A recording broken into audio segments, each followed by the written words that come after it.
आप लोगों को आवाज़ नहीं आती दरमियान में तो मुझे बता देना आप लोगों ने।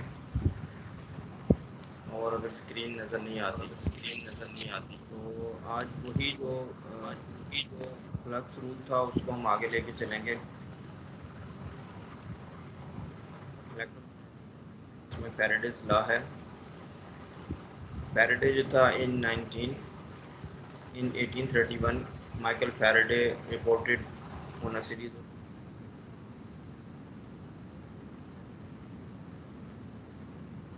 3 एक्सपेरिमेंट यहाँ पे ग्रिफिथ ने जो है वो कोट किए हैं और उसी पे हम लोग अपनी डिस्कशन करेंगे। पहला एक्सपेरिमेंट वो है he pulled a loop of wire to the right through a magnetic field, a current flowed in the loop. तो यहाँ पे आपके पास एक लूप है और मैग्नेटिक फील्ड ये स्क्वायर जो है ग्रे एरिया में शो की है उसने। ये मैग्नेटिक फील्ड आप समझ लें कांस्टेंट है, कांस्टेंट नहीं भी है तो है। तो इसमें ये लूप जो है उसने इसको टुवर्ड्स राइट जो है वो मूव किया है।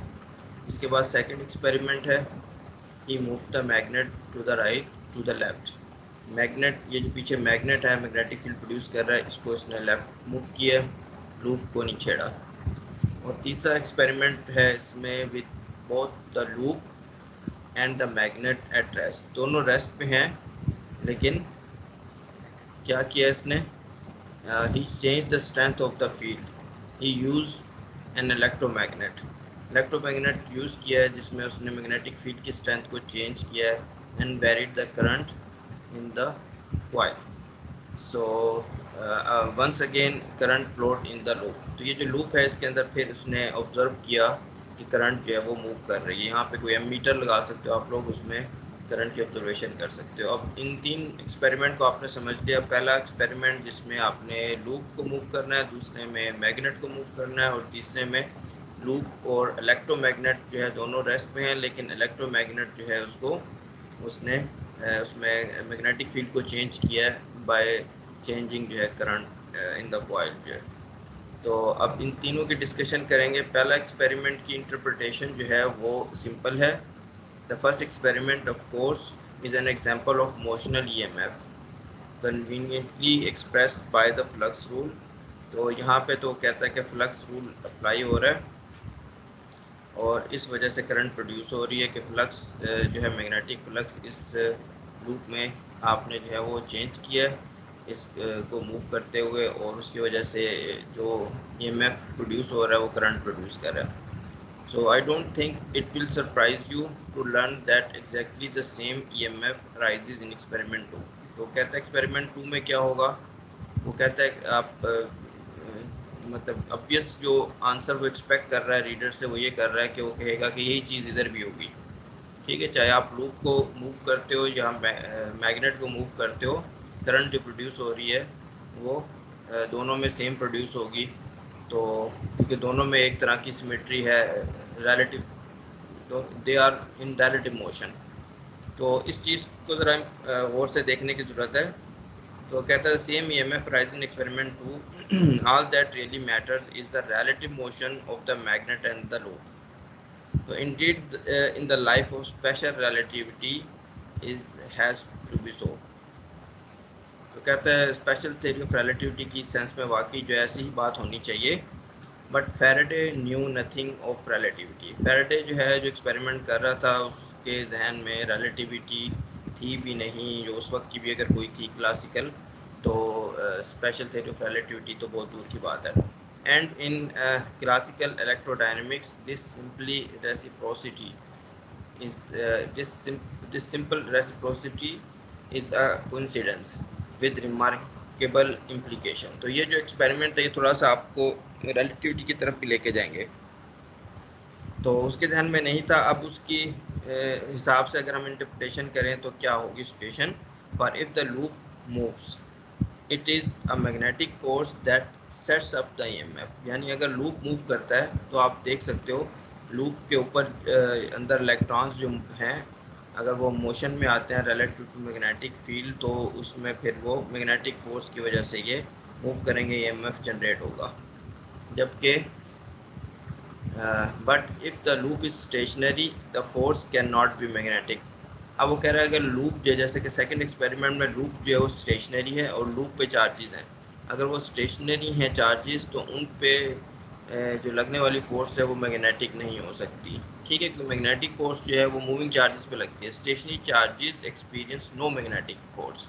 तो फिर क्या है, अगर मैग्नेटिक फोर्स नहीं लग रही तो इंटरप्रिटेशन क्या होगी आपकी, in but in that case what is responsible, what sort of field exerts a force on charges at rest। तो चार्जेस अगर रेस्ट पे हो तो उस पर किस किस्म की फोर्स लग सकती है, तो आप फ़ौरन जो आंसर जहन में आता है वो है कि इलेक्ट्रिक फोर्स।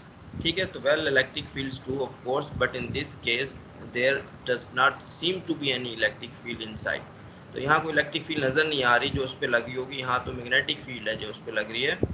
तो इस चीज़ को एक्सप्लॉइट करते हुए फैराडे ने जो है ये चीज़ जो है वो बनाई कि अ changing magnetic field induces an electric field.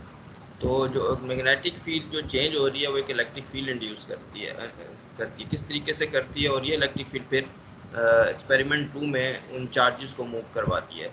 तो ये इसका इंटरप्रिटेशन थी। पहले दो एक्सपेरिमेंट में नेट कंक्लूजन कह लो या उसने जो लॉ बनाया वो ये था। It is this induced electric current that accounts for the EMF in experiment 2. Indeed, if as Faraday found empirically, the EMF is again equal to the rate of change of flux। ठीक है, तो empirically जो है उसने देखा भी कि वो जो इलेक्ट्रिक फील्ड है उसका अगर आप क्लोज लूप में करो तो rate of change of flux के प्रोपोर्शनल होती है, माइनस साइन के साथ जो है वो इक्वल होती है। तो EMF जो है जो उसमें प्रोड्यूस होती है EMF जो है, ठीक है। तो अगर EMF जो है वो E.dl है और हमें पता है कि E.dl जो है वो ये हाँ ये बराबर है -d∅dt के, और फाई जो है वो मैग्नेटिक फ्लक्स है, तो B.da और साथ इंटीग्रल आ गया। तो इस इक्वेशन को, ठीक है, एम्पिरिकली उसने ये चीज़ देखी और फिर बाद में ये रिज़ल्ट जो है E.dl से आप ये बना सकते हो। इसमें आप देख सकते हो कि वाकई जो है चेंजिंग मैग्नेटिक फील्ड जो है वो एक इलेक्ट्रिक फील्ड इंड्यूस कर सकती है। ठीक है, तो दिस इज़ फैराडेज लॉ, इसको हम फैराडेज लॉ कहेंगे and this is in integral form है उसकी, फैराडेज लॉ की। अब आप इस पे स्टोक्स थ्योरम लगा के एक डिफरेंशियल फॉर्म भी बना सकते हो। तो लाइन इंटीग्रल जो है वो सरफेस इंटीग्रल एरिया इंटीग्रल में कन्वर्ट हो जाता है कर्ल ऑफ E.da, और डी ए दोनों तरफ से हटा दो आप, तो कर्ल ऑफ E जो है वो minus partial B by partial T. तो ये है फैराडेज लॉ की इंटीग्रल फॉर्म और ये है फैराडेज लॉ की डिफरेंशियल फॉर्म। तो कर्ल ऑफ E जो है वो उसमें minus partial B by partial T. अब इसने एक तरह से एक लॉ अगर बना लिया कि भाई चेंजिंग मैग्नेटिक फील्ड जो है वो इलेक्ट्रिक फील्ड इंड्यूस करती है, तो अब उसके लिए कोई इंडिपेंडेंट एक्सपेरिमेंट में उसको हम चेक कर सकते हैं कि वाकई ये बात सही भी है कि नहीं। तो जो थर्ड एक्सपेरिमेंट था जिसमें उसने ना तो ना तो लूप को मूव किया और ना ही मैग्नेट को मूव किया, बल्कि एक्चुअली मैग्नेटिक फील्ड को चेंज किया, तो इस केस में अब हम चेक कर सकते हैं कि वाकई ये जो बात की है फैराडे ने ये सही की है। तो अब देख लो आप कि in experiment 3 the magnetic field changes for entirely different reasons, but according to Faraday's law an electric field will again be induced giving rise to an EMF minus d∅ by dt। Indeed one can subsume all three cases into one। ठीक है, तो ये check हो गया कि वाकई जो है वो चीज़ सही है, मुख्तलिफ एक्सपेरिमेंट में करके जो रूल जो बनाया उसने वो सही है। तो इन तमाम चीज़ों के लिए आप एक हैंडी रूल जो है वो बना सकते हो, यूनिवर्सल फ्लक्स रूल। ये मैंने यहाँ हाईलाइट किया है कि क्या है वो, whenever and for whatever reason the magnetic flux through a loop changes and EMF equals to minus d∅ by dt will appear in the loop। कोई भी रीज़न हो, ठीक है, अगर मैग्नेटिक फ्लक्स किसी लूप में चेंज होता है तो उसमें आप जो है वो EMF प्रोड्यूस होगा। तो एक सिंपल एग्जांपल इसकी आप कंसिडर कर लो 7.5 में, और long cylindrical magnet of length L and radius small a carries a uniform magnetization M parallel to its axis। तो ये सिलेंडर है अभी मैग्नेटाइजेशन जो है असल में ये है magnetic dipole per unit volume. तो यहाँ बहुत छोटे छोटे मैग्नेटिक डायपोल मूवमेंट्स हैं, ठीक है। तो कितने मैग्नेटिक डायपोल मूवमेंट है पर यूनिट वॉल्यूम में, उसको हम मैग्नेटाइजेशन एम कह देते हैं। इसकी डायरेक्शन इस तरीके की है। तो आप इस प्रॉब्लम को रिप्लेस कर सकते हो। इट्स लाइक यहाँ पे एक बार मैग्नेट है, ठीक है। यहाँ नॉर्थ पोल है, यहाँ साउथ पोल है, तो यहाँ मैग्नेटिक फील्ड इसकी निकलेगी, यहाँ से एंटर होगी, ठीक है। या फिर आप इसको एक डायपोल मूवमेंट के तौर पे भी ले सकते हो। तो अब वो कह रहा है कि graph the EMF induce in the ring as a function of time. तो इसमें सिचुएशन ये है कि ये मैग्नेट आपने बहुत दूर से लेके आना है, इन्फिनिटी से। ये एक लूप पड़ा हुआ है और ऐसा ऐसा इसके करीब लाते हुए इसके अंदर से गुजार देना और फिर माइनस इन्फिनिटी तक ले जाना है। तो वो कहता है इसके अंदर जो ईएमएफ प्रोड्यूस होगा उसको आप प्लॉट करें। तो जब ये बहुत दूर होगा तो इसमें से गुजरने वाला फ्लक्स जो है, according to this universal flux rule, flux जो है वो ज़ीरो है, ऑलमोस्ट कोई चेंज नहीं आ रही। तो उसमें ईएमएफ भी जो है वो ज़ीरो रहेगा। फिर आहिस्ता आहिस्ता जब ये करीब आएगा तो इसकी मैग्नेटिक फील्ड इसमें से गुजरना शुरू हो जाएगी और उसका फ्लक्स इंक्रीज़ करना शुरू हो जाएगा। फ्लक्स इंक्रीज़ करेगा तो एक फिर इसमें करंट प्रोड्यूस होगी और ईएमएफ प्रोड्यूस होगी। फिर ये जैसे जैसे मैग्नेट आगे चला जाएगा तो आप देखोगे कि इसमें जो मैग्नेटिक फ्लक्स की डायरेक्शन है, जब ये इस साइड पे आधे से आगे तो पहुंच जाएगा तो वो चेंज होना शुरू हो जाएगी, ठीक है। या इस मैग्नेटिक फ्लक्स की डायरेक्शन के बजाय जो है इसका फ्लक्स की जो मैग्नीट्यूड है, जब ये इस डायरेक्शन से आगे जाना शुरू हो जाएगा वो कम होना शुरू हो जाएगी, ठीक है। तो अब ये देख लो आप, यहाँ पे इसने बनाया हुआ है। शुरू में जब ये एंटर हो रहा है तो ये लूप कोशिश करेगा कि इसमें जो मैग्नेटिक फ्लक्स का जो इंक्रीज़ आ रहा है उसको डिक्रीज़ करने की कोशिश करेगा। डिक्रीज़ करने की कोशिश में ये इस ऐसी इसमें करंट जो प्रोड्यूस होगी वो ऐसी डायरेक्शन में मैग्नेटिक फील्ड प्रोड्यूस करेगी ताकि इसके अंदर से गुजरने वाला फ्लक्स कम हो, और वो होगी टुवर्ड्स राइट। टुवर्ड्स राइट होगी तो राइट हैंड रूल से आप लोग बना सकते हो करंट की डायरेक्शन। और जब ये आधे से आगे चला जाएगा तो फिर इसमें मैग्नेटिक फ्लक्स जो है वो कम होना शुरू हो जाएगा। जब ये कम होना शुरू होगा तो लूप में करंट ऐसी डायरेक्शन में प्रोड्यूस होगी जो उसको इंक्रीज़ करे। जब ये इधर चला जाएगा मैग्नेटिक फ्लक्स की डायरेक्शन तो इसी तरफ है, ठीक है, लेकिन वो कम हो रहा है। तो कम होने में का मतलब ये है कि फिर ये अपनी ईएमएफ ऐसी डायरेक्शन में प्रोड्यूस करेगा कि मैग्नेटिक फ्लक्स जो है वो इस डायरेक्शन में हो, तो उसमें करंट की और ईएमएफ की डायरेक्शन चेंज हो जाएगी। तो वो ये वाली पीक उसको रिप्रेजेंट कर रही है। तो शुरू में जो है वो मैग्नेटिक फ्लक्स ज़ीरो था, तो वो जैसे ही उसमें इंक्रीज़ आना शुरू हुआ तो करंट ईएमएफ जो प्रोड्यूस हुई वो एक डायरेक्शन में है। और जब वो आगे चला गया, मैग्नेट जो है दूर जाने लगा, तो इसमें से मैग्नेटिक फ्लक्स जो है वो कम होने लगा, डिक्रीज़ करने लगा। तो उसने कोशिश की ईएमएफ ने कि उसको जो है वो बरकरार रखे, उसको इंक्रीज़ करे। तो फिर जो है उसने अपोजिट डायरेक्शन में करंट दी। तो इस तरीके से आप इसको इस एग्जांपल को इंटरप्रेट कर सकते हो। तो इसी चीज़ को आप कहते हैं कि Lenz's law, nature abhors a change in flux. तो चेंज इन फ्लक्स जो है वो उससे नेचर जो है वो नफरत करती है, एबहोर्स करती है उसे। तो यही बात यहाँ पे लिखी हुई है, the induce current will follow in such a direction that the flux it produces tends to cancel the change, ठीक है। As the front end of the magnet in above example enters the ring, the flux increases, so current in the ring must generate a field to the right। ठीक हो गया, क्योंकि अब flux increase हो रहा है तो फील्ड जो उसने मैग्नेटिक फील्ड प्रोड्यूस करनी है वो टुवर्ड्स राइट करनी है ताकि उसको अपोज करें। It therefore flows clockwise. Notice that it is the change in the flux, not the flux itself. Flux अंदर मैग्नेटिक फ्लक्स मौजूद है, अगर टाइम के साथ चेंज नहीं हो रहा तो फिर इसमें कोई करंट प्रोड्यूस नहीं होगी, ठीक है। चेंज इन फ्लक्स जो है वो इंपॉर्टेंट है। Faraday's induction is a kind of inertial phenomena. तो ये आप देखो इस तरीके से, जैसे कि इनर्शियल फिनोमिना जैसे कि मैस होता है, तो कोई भी फोर्स जो है अगर उस पर लगती है तो वो अपना एक इनर्शिया देता है, उसमें एक्सेलरेशन प्रोड्यूस करने में, उसमें अपनी स्टेट को चेंज करने में एक इनर्शिया प्रोड्यूस जो है वो रेजिस्टेंस देता है। तो इसी तरीके से ये फैराडे का जो इंडक्शन लॉ है ये भी इसी डायरेक्शन में है। तो a conducting loop likes to maintain a constant flux through it. If you try to change the flux, the loop responds by sending a current around in such a direction as to oppose your effort। तो ये चीज़ है जो मैंने ऊपर description दी वो बिल्कुल इससे match करती है। तो यहाँ थोड़ा सी ब्रेक कर लेते हैं, अगर आप लोगों का कोई क्वेश्चन है तो आप लोग कर लो।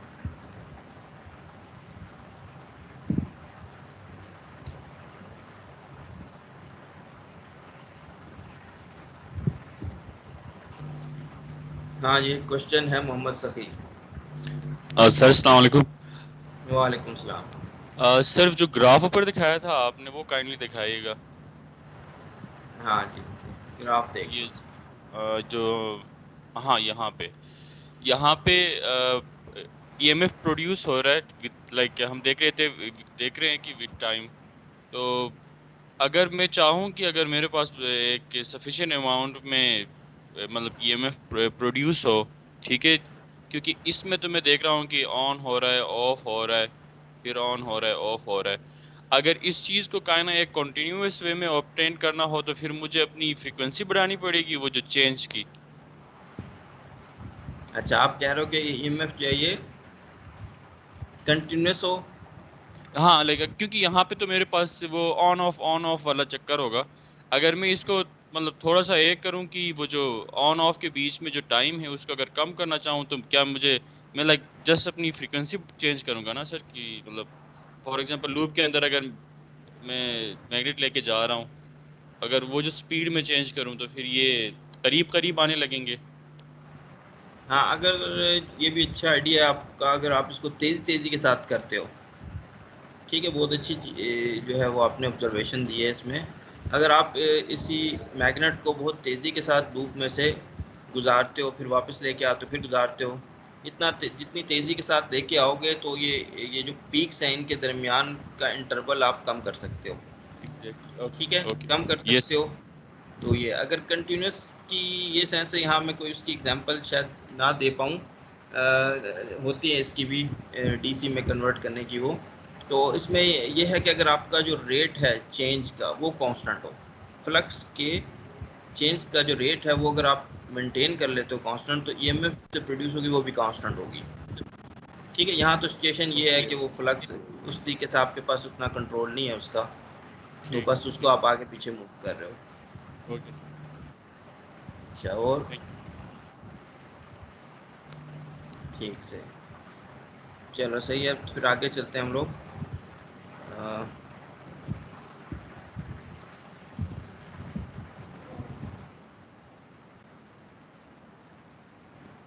ये अब छोटा सा एक टॉय एक्सपेरिमेंट है। एग्जाम्पल 7.5 में उसने बताया था jumping ring demonstration. If you wind a solenoid coil around an iron core, अच्छा, and then place a metal ring on top and plug it in. The ring will jump several feet in the air. Why? तो यहाँ पे आपने एक coil ली है, solenoid coil, ठीक है, तो और इसके दरमियान ये जो है ये लोहे का इसमें इसने जो है वो कोर डाल दी है, और यहाँ पे इसके ऊपर एक रिंग रखा हुआ है, ठीक है, मेटल रिंग। तो जैसे ही इसको कहता है प्लग करता है, इसमें से करंट फ्लो करती है, तो एकदम से ये रिंग जंप मारता है। तो इसको कोई बताएगा भी क्यों करता है ये ऐसा? आप में से कोई बताना चाहेगा? इसके पीछे यही डिस्क्रिप्शन में लेंसेज लाई है, अगर आप में से कोई इसको एक्सप्लेन करना चाहे।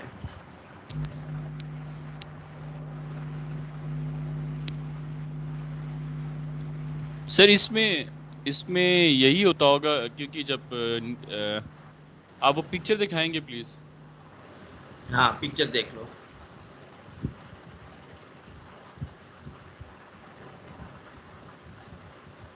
अब जो ही सोलेनॉइड में से करंट मूव करेगा उसमें मैग्नेटिक फील्ड प्रोड्यूस होगी। सही। वो फील्ड जब क्रॉस करेगी रिंग में से तो रिंग में करंट प्रोड्यूस होगी, और उस सही। करंट की वजह से रिंग की मैग्नेटिक फील्ड भी प्रोड्यूस होगी। और ये मैग्नेटिक सही। फील्ड ऑपोजिट होगी सोलेनॉइड के मैग्नेटिक फील्ड की बिल्कुल सही। डायरेक्शन से। तो वो उसको एक लाइक ऑपोजिट थ्रस्ट सी देगी जो फिर ऊपर लेविटेट करेगी।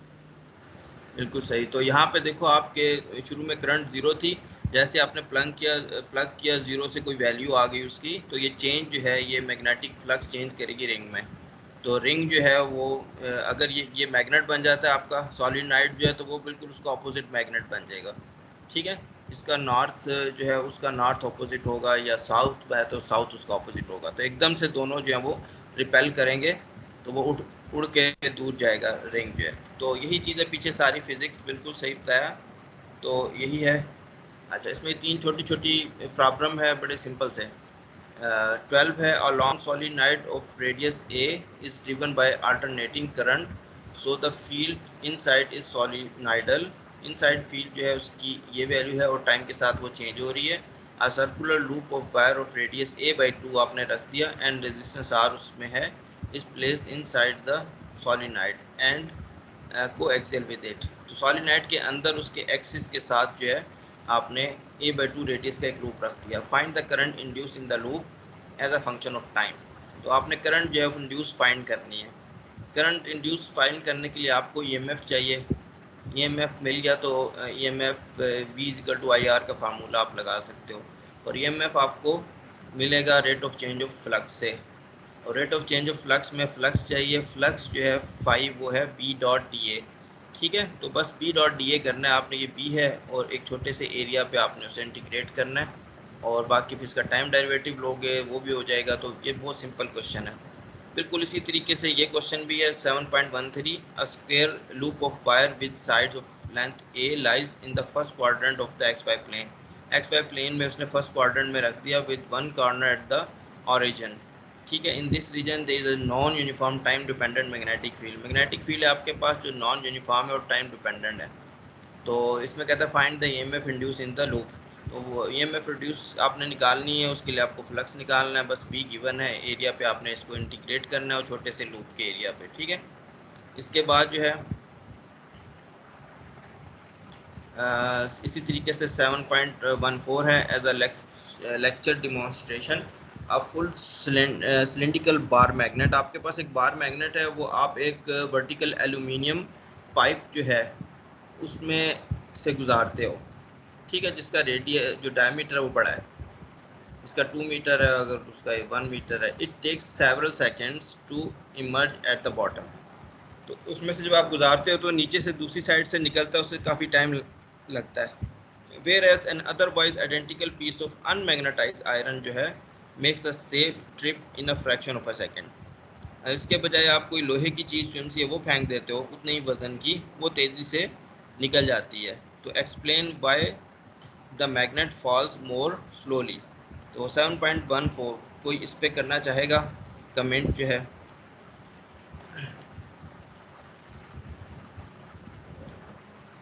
तो एल्यूमिनियम पाइप है ये सिलेंड्रिकल शेप का वर्टिकल.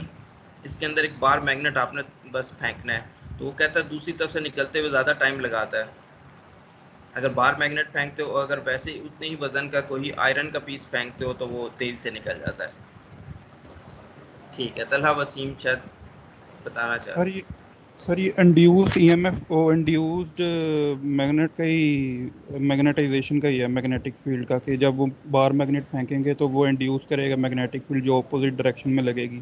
तो ऑपोजिट डायरेक्शन की लगने की वजह से उसकी वेलोसिटी कम होगी नीचे जाते हुए, जिसकी वजह से वो स्लोली मूव करेगा नीचे को. बिल्कुल वही. ठीक है, एग्जांपल जो हमारी है पहली वाली वही है. उसी तरीके से वो चाहो तो सिलेंडर के आप बहुत छोटे छोटे लूप भी बना सकते हो. ठीक है, काट काट के अपने जहन में, तो उसमें से गुजरने के फ्लक्स को अपोज करते हुए वो ऐसे छोटे छोटे बार मैग्नेट से बन जाएंगे जो उसकी मोशन को अपोज करेंगे. तो यही रीज़न है. तो दोबारा से चलते हैं फिर. अच्छा, अब थोड़ा जो इंड्यूस इलेक्ट्रिक फील्ड है इसको मज़ीद ज़रा गौर से देख लेते हैं. तो Faraday's discovery tells us is that there are really two distinct kinds of electric fields. ये important है. Faraday की डिस्कवरी हमें ये बता रही है कि दो तरह की इलेक्ट्रिक फील्ड्स होती हैं. ठीक है, कौन सी? Those attributable directly to electric charges and those associated with changing magnetic fields. तो एक होती है जिसका ताल्लुक हम पहले पढ़ चुके कूलम जो है लॉ में, वो होती है स्टैटिक चार्जेस के लिए, और दूसरी जो है वो चेंजिंग मैग्नेटिक फील्ड वाली. तो farmer can be calculated in the static case using Coulomb's law and later can be found by exploiting the analogy between the Faraday's law. अभी दूसरी वाली जो इलेक्ट्रिक फील्ड अगर आपने निकालनी है तो इसकी इसने ट्रिक बताई है कि आप इसमें एक एनालॉजी जो है वो के ज़रिए निकाल सकते हो. वो एनालॉजी क्या है? बल्कि वही एनालॉजी जो कि मैग्नेटिक फील्ड के साथ बना सकते हो आप. किस तरीके से? आप इस लॉ को देखो, curl of E = minus partial B by partial T. इसको कंपेयर करो आप एम्पेयर्स लॉ के साथ, curl of B equals to mu naught J. तो अगर आपने ई निकालना है तो समझो कि आप जिस तरह बी निकालते हो आप उस तरीके से ई निकाल सकते हो। बी निकालने के लिए आप करंट यूज़ करते हो म्यू नॉट जे, तो उसकी जगह यहाँ पे करंट के बजाय अब आपकी होगी चेंजिंग मैग्नेटिक फील्ड। ठीक है, तो किसी भी क्वांटिटी को निकालने के लिए आपको कर्ल के साथ साथ उसका डाइवर्जेंस भी देखना पड़ता है। तो वो कह रहा है कि देखें बट कि आपके पास अगर प्योरली फैराडे फील्ड है, ठीक है, तो वहाँ पे कोई चार्ज डेंसिटी नहीं होगी जिधर आप निकाल रहे हैं लेट से, तो डाइवर्जेंस ऑफ ई जो है वो ज़ीरो हो जाएगा। बिल्कुल इसी तरीके से डाइवर्जेंस ऑफ ई ज़ीरो हो जाएगा। और आपको ये तो पता है कि मैग्नेटिक फील्ड का डाइवर्जेंस ज़ीरो होता है। अब इन चार इक्वेशन को आप लोग और से देख लो। ठीक है, इन चार में से इन दो को देखो, curl of B equal to mu naught J, divergence of B equal to zero. और divergence of B equal to zero के मुकाबले में divergence of E equal to zero, और कर्ल ऑफ बी के मुकाबले में curl of E equals to this. तो बस ये है कि म्यू नॉट जे को रिप्लेस करना है इससे। तो जिस तरीके से आप मैग्नेटिक फील्ड निकालते हो मैग्नेटोस्टैटिक्स केस में एम्पेयर्स लॉ को यूज़ करते हुए लेट से, उसी तरीके से आप बिल्कुल उन्हीं लाइंस पे ये इंड्यूस इलेक्ट्रिक फील्ड निकाल सकते हो। ठीक है, तो ये असल में ये ट्रिक, तो ये इनके दरमियान हमने एक पैरेलल जो है वो बनाया है। So the parallel is complete and I can conclude that the Faraday induced electric fields are determined by minus partial B by partial T in exactly the same way as magnetostatics fields are determined by mu naught J. और वहाँ पे आसानी क्या होती है, वहाँ पे हम एम्पेयर लॉ जो है यूज़ करते हैं। तो मैग्नेटिक फील्ड निकालनी होती है तो एम्पेयर लॉ यूज़ करते हैं, B dot D L close loop में mu naught I enclose. तो बिल्कुल इसी तरीके से आपने करना है, ई डॉट डी एल करके minus partial phi by partial T. तो आपने इनक्लोज जो फ्लक्स है वो आपने देखना है। लूप में एक लूप कंसिडर करना है, उसको आप एम्पेयर लूप कह लो या फैराडेज लूप कह लो, उसमें से कितना मैग्नेटिक फ्लक्स जो है गुजर रहा है और चेंज हो रहा है, बस जिस तरीके से आप मैग्नेटिक फील्ड। क्वेश्चन है किसी का? हाँ करो भी।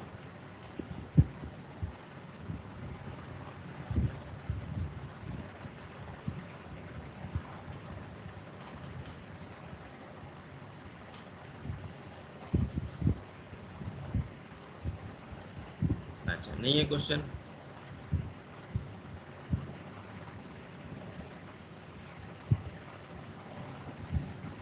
तो अब आप देख लो, एक एग्जांपल कर लेते हैं।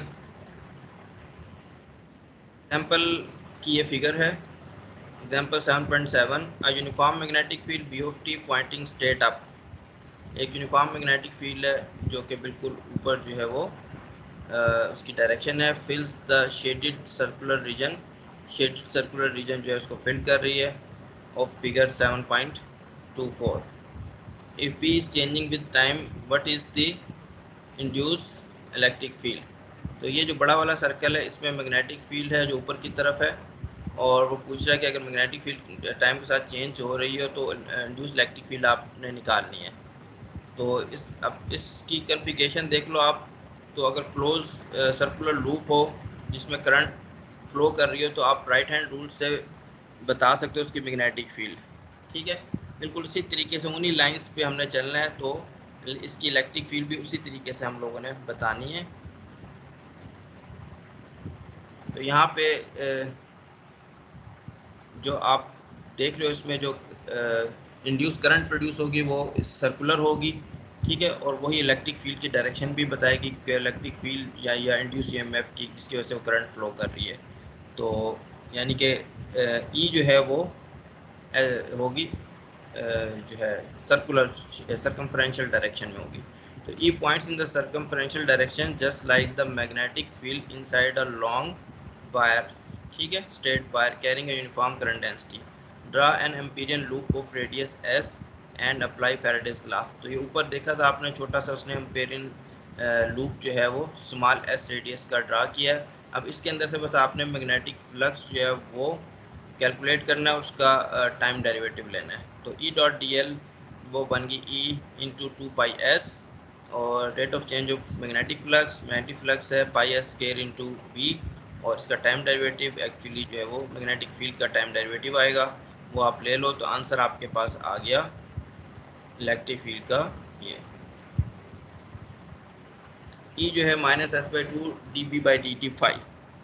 अब वो कहता है अगर मैग्नेटिक फील्ड इंक्रीज कर रही है, मैग्नेटिक फील्ड अगर इंक्रीज कर रही है तो dB/dt जो है वो पॉजिटिव है, ठीक है। फाई जो है वो किस डायरेक्शन में होता है, फाई होता है एंटी क्लॉकवाइज डायरेक्शन में, तो माइनस साइन बन जाएगा क्लॉकवाइज डायरेक्शन, तो इलेक्ट्रिक फील्ड आपकी क्लॉकवाइज डायरेक्शन में होगी। इसी तरीके से अगर मैग्नेटिक फील्ड डिक्रीज हो रही होगी तो ये माइनस साइन हो जाएगा, ये भी माइनस साइन प्लस हो गया, तो फिर आपकी इलेक्ट्रिक फील्ड जो है वो एंटी क्लॉकवाइज यानी फाई डायरेक्शन में होगी। तो इस तरीके से ये आंसर निकला है जिसकी इंटरप्रिटेशन हमने की। एक और एग्जांपल है, इसकी फिगर भी देख लो आप लोग। अच्छा, इसमें क्या हो रहा है, a line charge lambda is glued on the rim of a wheel of radius p। ये रिम है, इस पे आपने लैम्डा चार्ज डेंसिटी जो है वो ग्लू कर दी है, तो यूनिफॉर्म चार्ज डेंसिटी है रिंग पे, और फिर ये इसकी स्पूक्स हैं जो सेंटर में मिल रही हैं, बिल्कुल व्हील की तरह, साइकिल के व्हील की तरह। और लेकिन ये जो स्पूक्स हैं ये आपकी जो है नॉन कंडक्टिंग है, इसमें से करंट नहीं गुजरेगी। आप इस कैसे वुड की बनी हुई है या किसी ऐसे मटेरियल की कि करंट जो है सिर्फ वो बाहर के लूप में घूमेगी, अगर करंट प्रोड्यूस होती है कोई, इसमें से घूमेगी नहीं स्कूप। और स्कूप जो है इसको आपने हैंग कर दिया है रस्सी के साथ या किसी स्ट्रिंग के साथ। अब ये जो अंदर एरिया दिखाया हुआ है इसने शेडेड, इसमें से मैग्नेटिक फील्ड एक जो है वो पास कर रही है, B0 है उसकी वैल्यू। तो अब वो क्या कहता है कि एकदम से कांस्टेंट मैग्नेटिक फील्ड B0 है। अब वो कहता है कि एकदम से if someone turns the field of what happens, एकदम से अगर मैग्नेटिक फील्ड को हम बंद कर दें तो मैग्नेटिक फील्ड की वैल्यू B0 से 0 हो जाएगी। तो इसमें से गुजरने वाला फ्लक्स जो है वो चेंज होगा, जब फ्लक्स चेंज होगा तो इसमें एक इंड्यूस EMF प्रोड्यूस होगा, और वो ऐसी डायरेक्शन में और करंट प्रोड्यूस होगी जो कि एक ऐसी डायरेक्शन में मैग्नेटिक फील्ड को प्रोड्यूस करेगी ताकि इस डिक्रीज को कंपनसेट करे, जिसको आप देख भी सकते हो, ठीक है। अब वो जो असल में इलेक्ट्रिक फील्ड यहाँ पे जो प्रोड्यूस होगी वो यहाँ पे मौजूद चार्जेस के ऊपर फोर्स लगाएगी, फोर्स लगाएगी तो ये जो रिंग है ये घूमेगा, तो आप देखोगे कि ये रोटेट होगा तेज़ी के साथ, ठीक है। तो ये है सारी चीज़, नीचे आके इसकी कैलकुलेशंस देख लेते हैं। The changing magnetic field will induce an electric field curling around the axis of the wheel. This electric field exerts a force on the charges at the rim and the wheel starts to turn. According to Lenz's law, it will rotate in such a direction that its field tends to restore the upward flux. The motion then is clockwise as viewed above, ठीक है। तो यहाँ पे आप देख लो इसका जो है वो E dot D L minus d∅/dt, flux जो है πa², और मैग्नेटिक फील्ड में चेंज जो है dB/dt। अच्छा, अब इसमें थोड़ा सा वो मज़ीद चीज़ें करना चाह रहा है, और वो ये है कि इसने टार्क कैलकुलेट किया है। कहता है टार्क अगर मैं एक छोटे से सेगमेंट पे कैलकुलेट करता हूँ DL पे, वो होगा R×F। टार्क होता है R×F, और फोर्स क्या होगी, फोर्स अगर आप देखो, फोर्स जो है वो DF जो है वो dQ/E होगी, ठीक है। और dQ जो है वो क्या होगा, वो होगा λ/dl, यहाँ पे E, तो ये सिचुएशन बन जाएगी, ठीक है। क्रॉस प्रोडक्ट डायरेक्शन आप लोग फ़ोन से पता चल चुकी है किस डायरेक्शन में घूमेगा, तो इसकी मैग्नीट्यूड ले लेंगे। तो यहाँ पे R जो है कितना डिस्टेंस है, सेंटर से जो डिस्टेंस है वो B है, तो B हो गया, और फोर्स जो है आपकी वो बन गई λ/dl, ठीक है। λ/dl बन गई, तो ये बन गया B λ/E/dl। अब टार्क जो है वो आप आराम से कैलकुलेट कर सकते हो, B constant, lambda constant, E.dl को पूरे लूप के अराउंड आपने इंटीग्रेट करना है। E.dl जो है वो बराबर है इस क्वांटिटी के, तो ये क्वांटिटी यहाँ पे आ गई, तो इस तरह टार्क आप निकाल सकते हो। अब टार्क जो है उसको अगर आप देखो तो टार्क के rate of change of angular momentum, rate of change of angular momentum क्या होता है, वो होता है टार्क के बराबर ये, ठीक है। तो यहाँ से आप जो है वो अगर चाहो तो निकाल सकते हो एंगुलर मोमेंटम, एंगुलर मोमेंटम में जो चेंज आएगा वो निकाल सकते हो इसको इंटीग्रेट करके। तो n.dt जो है इसको आपने इंटीग्रेट किया, और ये यहाँ से यहाँ तो, और चेंज जो मैग्नेटिक फील्ड में आ रहा है वो आ रहा है B0 से 0, तो ये आ गया आपके पास B0। तो अब जो है एंगुलर मोमेंटम जो है वो आपने देखा इसमें इंड्यूस हो गया चार्जेस मूव करने को। The angular momentum imparted to the wheel, क्योंकि वो चीज़ मूव कर रही है तो उसमें एंगुलर मोमेंटम आ गया। The angular momentum imparted to the wheel is this, it does not matter how fast or slow you turn off the wheel, the ultimate angular velocity of the wheel is the same regardless। वो कहता है कितनी तेज़ी के साथ या कितनी slow आप मैग्नेटिक फ्लक्स को चेंज करते हो जीरो से बी नॉट या बी नॉट से जीरो की तरफ, उस पर ये मैटर नहीं करता, उस पर डिपेंड नहीं करता, ये जो सा आंसर फिर भी सेम ही आएगा। दूसरी चीज़ इसने थोड़ा सा ये पेरेंथेसिस में लिखी है कि if you find yourself wondering where this angular momentum came from, you are getting ahead of the story, wait for the next chapter. Next chapter में एंगुलर मोमेंटम की काफ़ी अच्छी डिस्कशन करेगा इलेक्ट्रोमैग्नेटिक फील्ड के पॉइंट ऑफ व्यू से, और वहीं पे जो है मैं जो है आप लोगों को थोड़ा बहुत डराक क्वांटाइजेशन के मतलब भी बताऊँगा। अगर एंगुलर मोमेंटम आप किसी तरीके से स्ट्रेट कर देते हो इलेक्ट्रिक फील्ड मैग्नेटिक फील्ड से कि यहाँ पे एंगुलर मोमेंटम भी कोई होता है, और फिर अगर क्लासिकल इलेक्ट्रोडायनेमिक्स में क्वांटम मैकेनिक्स ऐड करना है तो एंगुलर मोमेंटम में पता है क्वांटम मैकेनिक्स से वो क्वांटाइज होता है, तो वहाँ से आप देखोगे सिंपल ऑब्जर्वेशन से कि चार्ज की क्वांटाइजेशन हम डिस्कस कर पाएंगे। तो यहाँ पे थोड़ी सी फिर ब्रेक करते हैं, अगर कोई क्वेश्चन है आप लोगों का।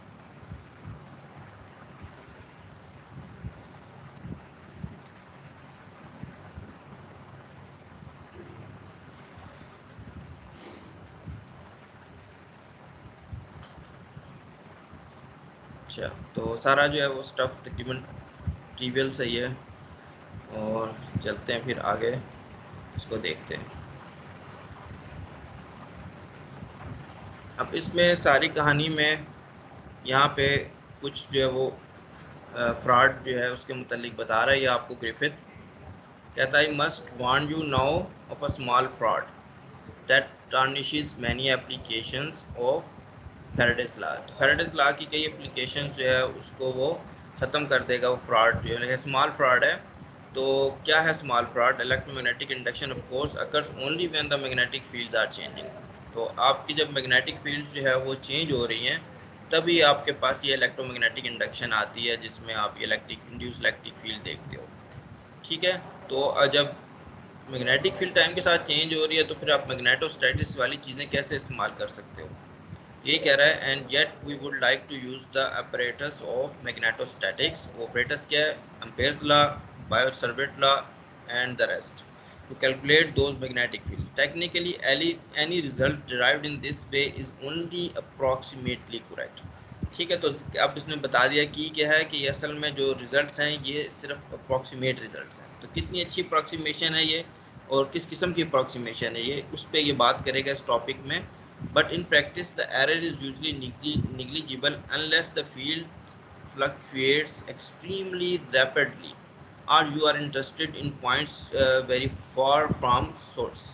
ठीक है, तो दो चीज़ें इसने बता दी आपको कि या तो इलेक्ट्रिक फील्ड बहुत तेज़ी के साथ चेंज हो रही हो या आप जो है बहुत दूर हो।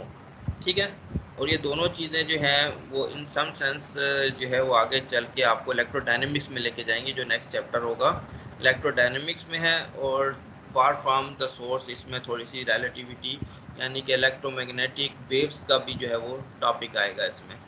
Even the case of a wire snipped by a pairs is अच्छा स्टैटिक इनफ टू इम्पेयर।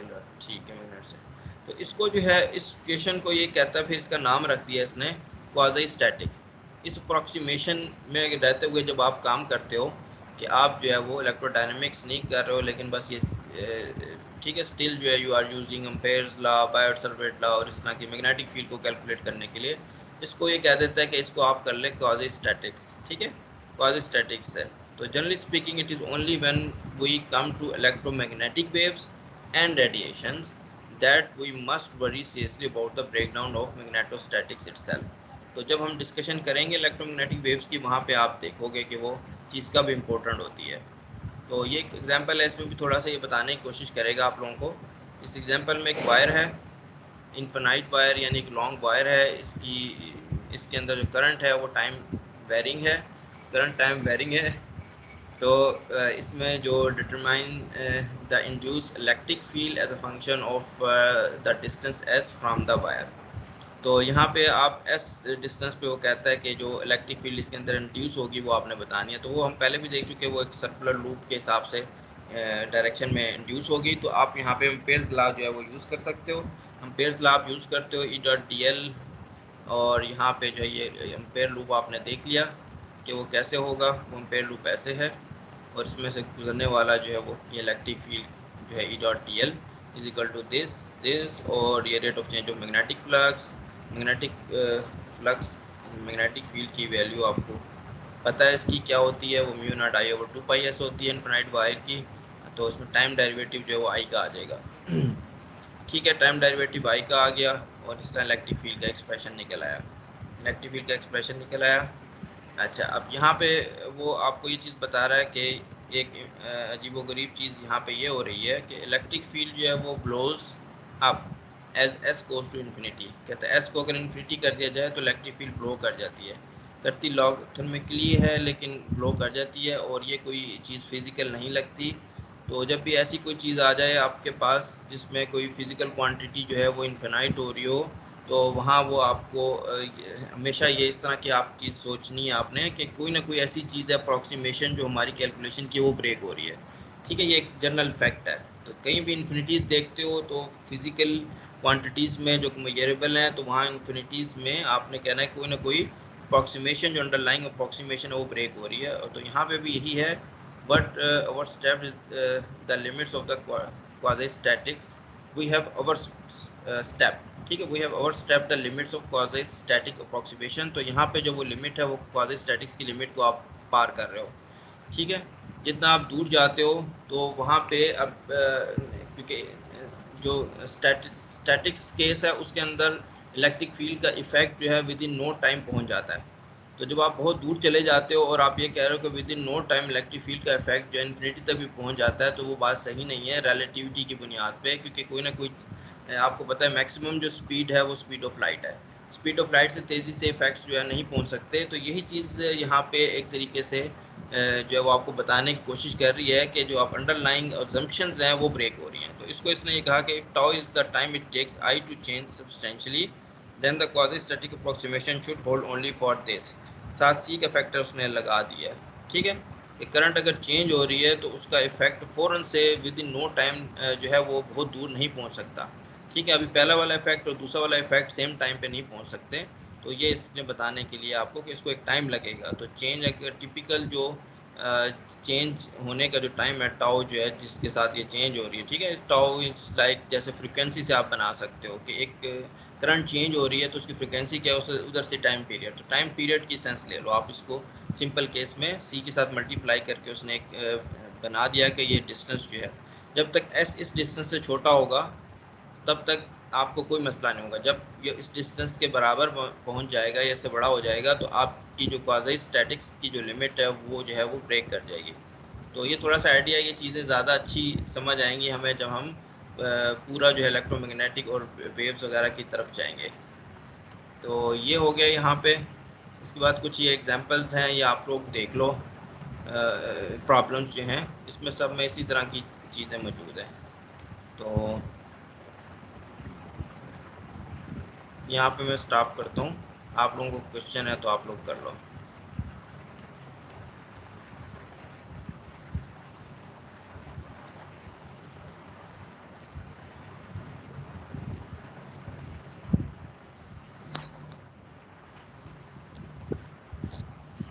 हाँ जी, दो तो ठीक है। मोहम्मद सफ़ी।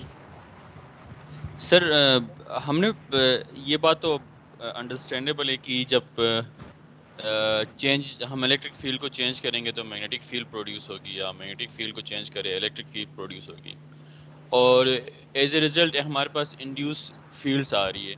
अगर फॉर एग्जांपल अगर मैं इलेक्ट्रिक फील्ड के चेंज करने से जो इंड्यूस मैग्नेटिक फील्ड जो मेरे पास आ रही है, क्या उस मैग्नेटिक फील्ड को मैं, जो इंड्यूस मैग्नेटिक फील्ड है उसको मैं चेंज कर सकता हूँ किसी तरीके से? अच्छा, एक बात तो ये समझ लो कि अभी सिर्फ मैग्नेटिक फील्ड चेंज करनी है अलाउ है। ठीक है, इलेक्ट्रिक फील्ड वाला जो केस है वो हम इससे अगले टॉपिक में पढ़ेंगे।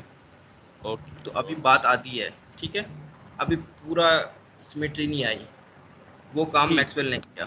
तो अच्छा, मैग्नेटिक फील्ड चेंज होने से इलेक्ट्रिक फील्ड प्रोड्यूस हो रही है, तो अभी हमने उसी रीजन में रहना है। ठीक है, तो फिर क्या ये इलेक्ट्रिक फील्ड जो इंड्यूस हुई है ये चेंज हो सकती है? ये हो सकती है हाँ। ठीक है, और वो अगर चेंज होती है टाइम के साथ तो उसका क्या सिचुएशन होगी वो अगले उसमें, अगले जो देन है जो, अच्छा हाँ ओके ठीक है, अगले उसमें सही है। Thank you. हाँ। चलो सही है, फिर हम आगे चलते हैं।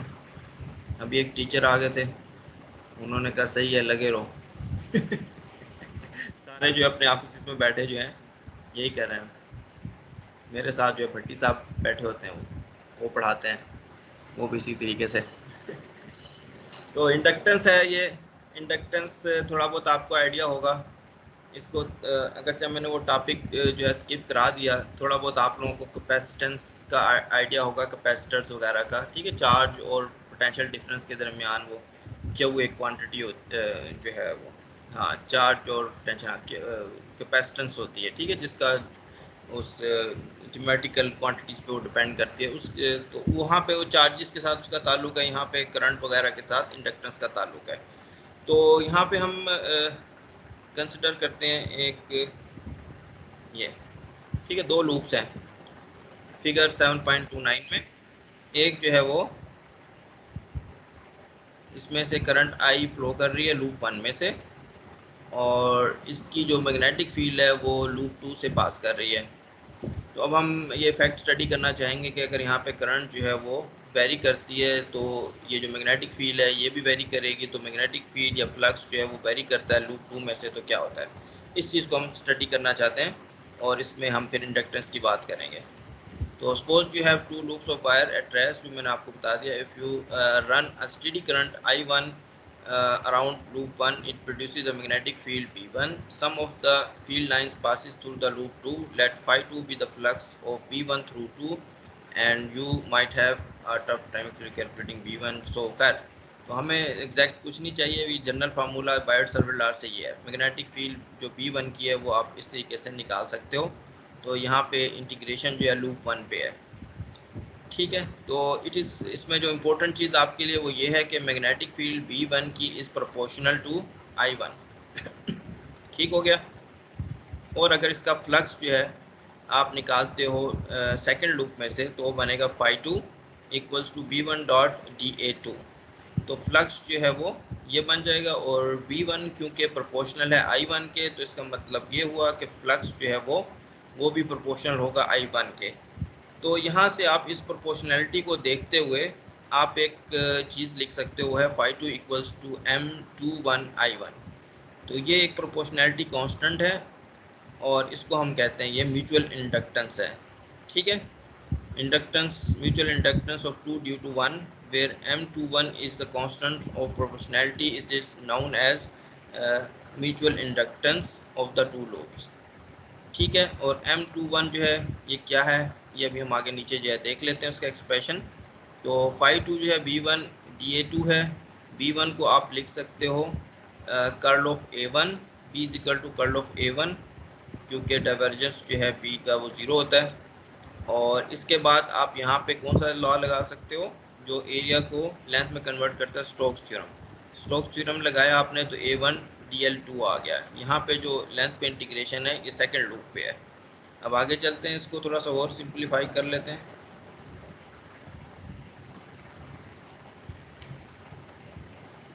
अच्छा, तो और A1 का एक्सप्रेशन जो है, जो डिफाइनिंग एक्सप्रेशन था, हम लोगों ने यूज़ भी किया वेक्टर पोटेंशियल वाले चैप्टर में, जिसने यहाँ इक्वेशन का हवाला दिया हुआ है, वो इस तरीके से होता है, ठीक है, बिल्कुल सिमिलर टू जो आप स्केलर पोटेंशियल निकालते हो, यहाँ पे करंट होती है, तो ये एक्सप्रेशन है।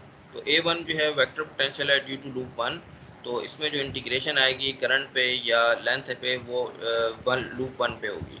अब ये वैल्यू अगर आप यहाँ पुट कर देते हो तो फाई 2 का एक्सप्रेशन आपका बन गया। इसमें दो इंटीग्रेशन आ गई, एक लेंथ 1 पे एक लेंथ 2 पे।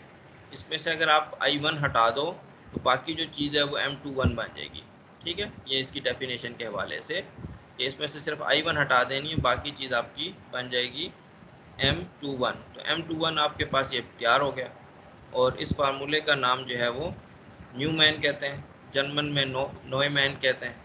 तो this is the Neumann formula. It involves a double line integral, one integration around the loop 1 and other around the loop 2, ठीक है। It is not very useful for practical calculation. Practical calculation के लिए वो कहता है इतनी useful नहीं है, लेकिन इसकी प्रॉपर्टीज़ स्टडी करने के लिए कि M21 कैसा कैसा हो सकता है उसके लिए यूज़फुल है। जैसा कि यहाँ पे ये आप कम से कम फ़ौरन से गैस कर सकते हो पहली प्रॉपर्टी कि M21 is a purely geometrical quantity, वो फ़ौरन से नज़र आ रहा है कि सिर्फ लेंथ इज़, उसकी शेप जो है ना कि वो क्या है, लूप किस तरह का है, उस पर डिपेंड कर रही है। दूसरी चीज़ जो इम्पोर्टेंट है, इसमें आप L1 L2 को आराम से स्विच कर सकते हो, ठीक है। तो ये 1 2 आपस में स्विच हो सकता है। तो ये चीज़ यहाँ पे है कि ये सिमेट्रिक है कि लूप 1 लिया जाए या लूप 2 लिया जाए, लूप 2 की में करंट हो या लूप 1 में हो। The integral into is unchange if we switch the roles of loop 1 and 2, it follows that M21 equals to M12। तो ये चीज़ भी है कि M1 to M2 जो है वो सिमेट्रिक हैं, ठीक है। This is an astonishing conclusion.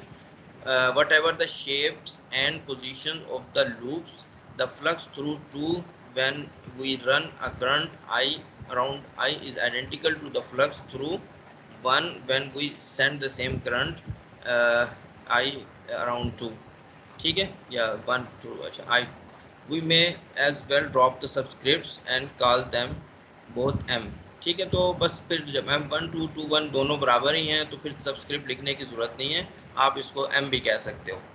अब ये आपको बताएगा कि म्यूचुअल इंडक्टेंस वगैरह आप किस तरीके से निकाल सकते हो। तो एक एग्जांपल हम कंसिडर करते हैं, उसमें देखते हैं। यहाँ पे दो सॉलिनॉइड हैं, एक सॉलिनॉइड जो है वो शॉर्ट है और जो है वो छोटा है और एक बड़ा है। और शॉर्ट सॉलिनॉइड लेंथ L है उसकी, ये इसने बनाई हुई है छोटी, ये L लेंथ। अच्छा, एंड रेडियस A, तो ये छोटा रेडियस A है with N1 turns per unit length, उसके N1 turns per unit length है। अच्छा, lies on the axis of a very long solenoid radius B, इसका रेडियस जो है वो B है और N2 turns per unit length है, इसमें N2 turns per unit length है। अच्छा, shown in figure. Current I flows in the short cylinder, short cylinder में करंट I फ्लोज कर रही है।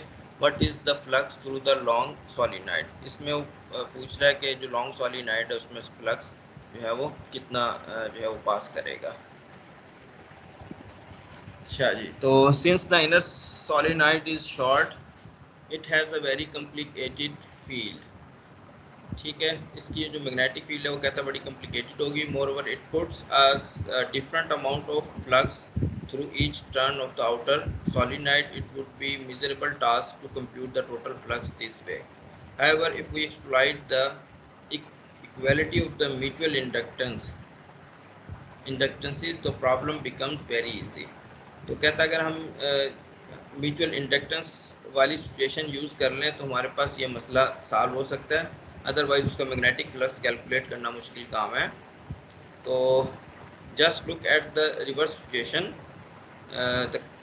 Run the current I through the outer solenoid and calculate the flux through the inner one.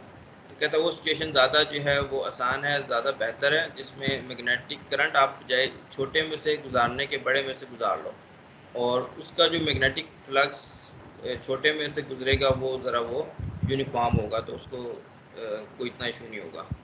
तो the field inside the long solenoid is constant, तो magnetic field जो है वो long solenoid के अंदर जो है वो कांस्टेंट है, which is mu naught N2I। and so the magnetic flux through a single loop of short solenoid is V dot pi a square।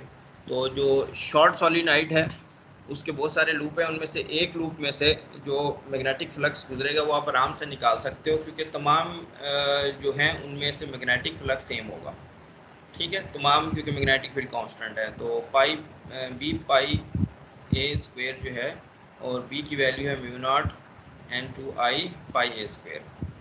तो अब ये एक का पता चल गया। इस तरीके से आप जो है वो कहता है there are N1 times L turns in all. जो छोटा सॉलिनॉइड है उसकी लेंथ जो है वो स्मॉल l है और जो उसके टर्न्स पर यूनिट लेंथ है वो N1 है।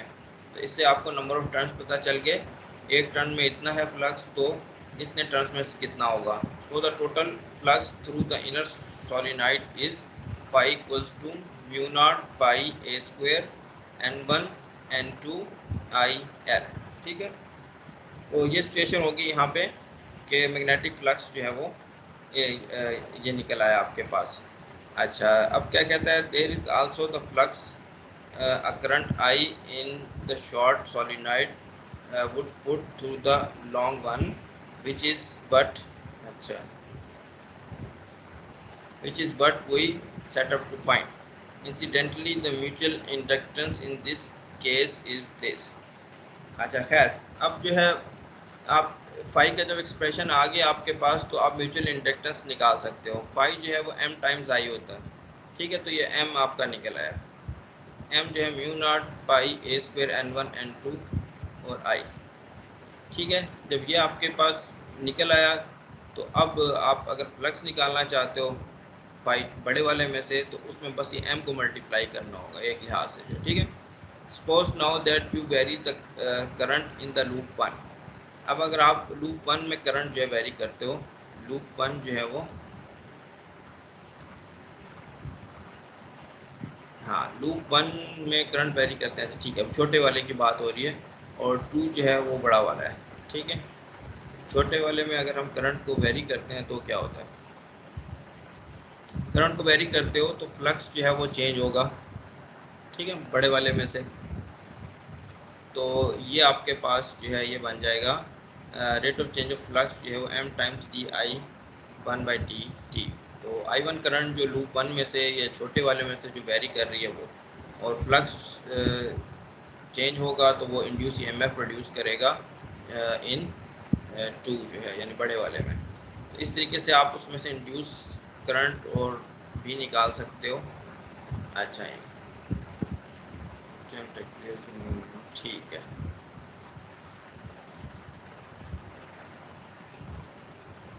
तो बस मेरा ख्याल है यही निकालना था इसमें। दोबारा से देख लेता हूँ मैं तो प्रॉब्लम, हाँ what is the flux through the long solenoid. Flux तो खैर हमने निकाल ही लिया था, इसने जो है वो EMF भी current I flow in the short, ठीक है। फ्लक्स तो हमने निकाल लिया, फाई टू जो है वो तो कोई मुश्किल चीज़ नहीं थी करके जो है, ठीक है। तो ये भी आपने साथ EMF भी निकाल लिया इसमें।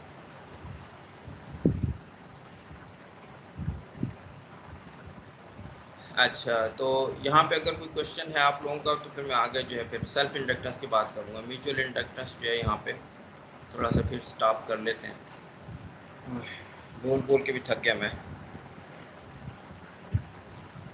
इसके मुकाबले में बोर्ड पे जो है लेक्चर अगर दिया जाए तो वो ज़्यादा आसान रहता है।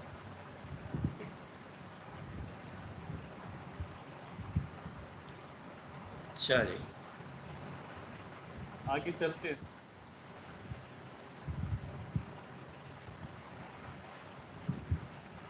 चलो फिर हम दोबारा चलते हैं। यस सर, नेक्स्ट टॉपिक पे चलते हैं। अच्छा, मोहम्मद सकी क्वेश्चन है आपका?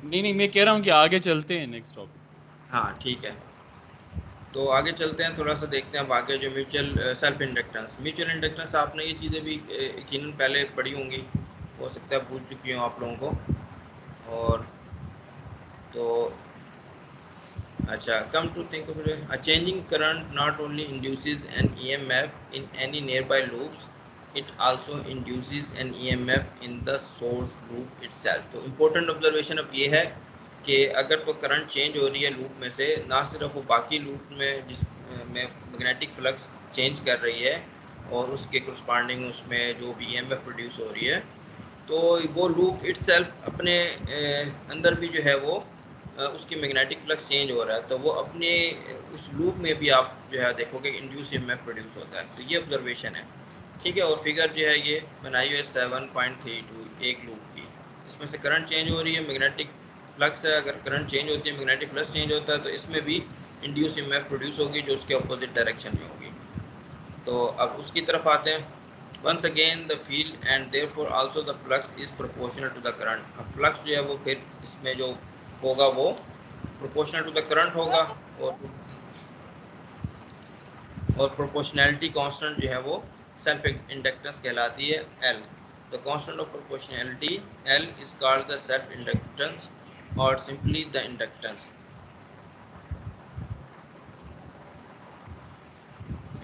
ऑफ द लूप, ठीक है। तो उसको L से रिप्रेजेंट करते हैं। As with M, it depends on the geometry, size and shape of the loop. If the current changes, the EMF induced in the loop is this। तो यहाँ पे आपके पास ये -L di/dt आ गया।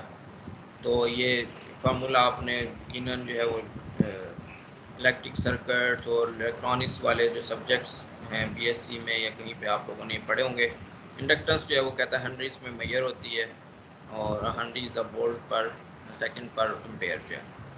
तो अब खैर यहाँ पे एग्जांपल करते हैं, इसमें इंडक्टेंस निकालनी है आपने टोरॉइडल कॉइल की। ठीक है, टोरॉइडल कॉइल है, इसे सॉलिनॉइड है, उसको सर्कल में अगर आप कर ले तो बैंड, तो ये बन जाता है टोरॉइड जो है। अच्छा, और टोरॉइड बन जाता है और यहाँ पे उसने एक हिस्सा दिखा रखा है फिगर में टोरॉइड का, थोड़ी सी उसकी ज्योमेट्री देख लो आप लोग 7.3 में। ठीक है, तो ये जो है ये रेक्टेंगुलर शेप का है टोरॉइड जो है, और इस तरह घूम रहा है, पूरा एक सर्कल बना रहा है जिसका रेडियस आप एस कह सकते हो। और ये जो यहाँ पे एक लूप है उसका इनर रेडियस ए है, आउटर रेडियस बी है, और यहाँ पे जो हाइट है इस रेक्टेंगल की वो एच है। ठीक है, तो ये थोड़ी सी आपको समझ आ गई शक्ल जो है क्या है। तो हमने इसकी सेल्फ इंडक्टेंस फाइंड करनी है। फाइंड द सेल्फ इंडक्टेंस, तो अब ये किसी भी शेप का दिया जा सकता है। तो नॉर्मली क्वेश्चन है, अब यही क्वेश्चन में सर्कुलर शेप की दी जा सकती है या और कोई शेप की, तो आप लोगों को उसमें मुश्किल नहीं होनी चाहिए। कैलकुलेशन एक दफ़ा आप लोग देख लो किस तरीके से ये होती है। तो इसमें टोटल टर्न्स जो एन है, इनर आउटर भी बता दिया, हाइट भी बता दी, सारी चीज़ें। ठीक है, तो magnetic field inside the toroid आपको पहले पता, हम लोगों ने डिस्कस की है, वो है म्यू नॉट एन आई ओवर 2 पाई एस किसी भी डिस्टेंस एस पे। अच्छा, the flux inside the flux through a single turn, अब एक टर्न के अंदर फ्लक्स कितना होगा, बी डॉट डी ए। अब आपने इसको इंटीग्रेट करना है एरिया पे, तो 1/s ds आ जाएगा। ठीक है, और वर्टिकल हाइट जो है एच आ गई है यहाँ पे एरिया में से, और इसको इंटीग्रेट कर लो ए से बी तक, तो ये आ गई सिचुएशन।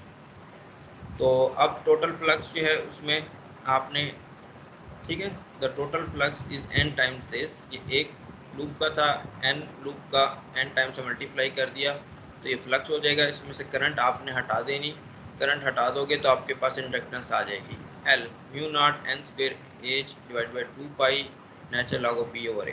तो ये सारी चीज़ें आप देख लो, ये इसकी शेप को डिस्क्राइब कर रही हैं, बी ए एच और एन है नंबर ऑफ टर्न्स, वो भी उसका ताल्लुक शेप भी के साथ है।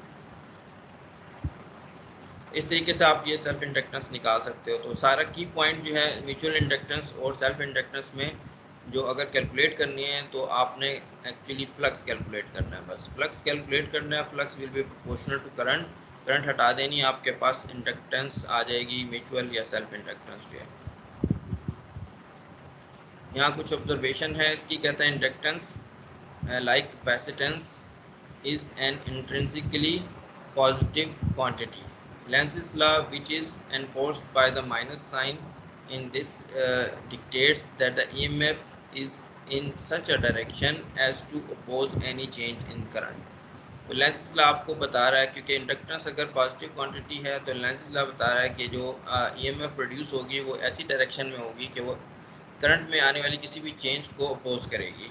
ठीक है, करेगी। तो इस सिचुएशन में फिर इस रीज़न की वजह से वो कहते हैं for this reason it is called a back EMF. तो ईएमएफ जो प्रोड्यूस होती है इसको बैक ईएमएफ भी कहते हैं, क्योंकि वो ओरिजिनल जो करंट की डायरेक्शन है उसके ऑपोजिट होती है। ओरिजिनल करंट की जो डायरेक्शन है कि क्लॉकवाइज है और वो टाइम के साथ चेंज हो रही है, तो जो इंड्यूस ईएमएफ प्रोड्यूस करेगी अगर वो चेंज हो रही है, मतलब कि फ्लक्स को अगर वो इंक्रीज़ कर रही है, ठीक है, तो जो इंड्यूस ईएमएफ करंट प्रोड्यूस करेगी वो उस फ्लक्स को डिक्रीज करने की कोशिश करेगी और करंट की डायरेक्शन जो है एंटी क्लॉकवाइज होगी।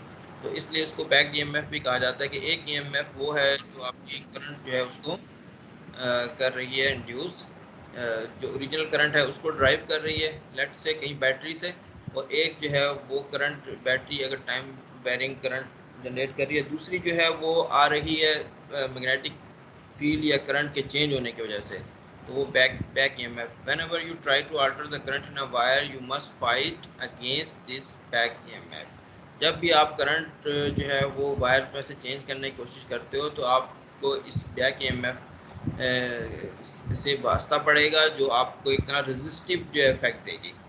ठीक है, V equal to I R में एक रेजिस्टेंस होती है, एक ये होती है, ये भी एक रेजिस्टेंस है, लेकिन ये इसके जो रेजिस्टेंस फैक्टर है ये करंट में चेंज जो है वो है। उससे ये जो है रेजिस्टेंस ऑफर करता है कि भाई मैं जो है इसको अपोज करता है, ठीक है।